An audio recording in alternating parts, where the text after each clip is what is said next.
sound.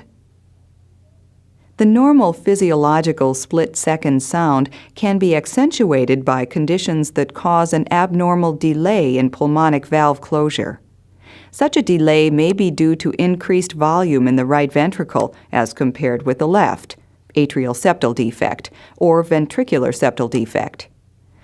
Chronic right ventricular outflow obstruction, pulmonic stenosis, acute or chronic dilation of the right ventricle due to sudden rise in pulmonary artery pressure, pulmonary embolism, electrical delay or activation of the right ventricle, right bundle branch block, decreased elastic recoil of the pulmonary artery, idiopathic dilation of the pulmonary artery. The wide split has a duration of 40 to 50 milliseconds, compared to the normal physiologic split of 30 milliseconds. It is heard best at base left with the diaphragm. Listen to the following widely split second sound.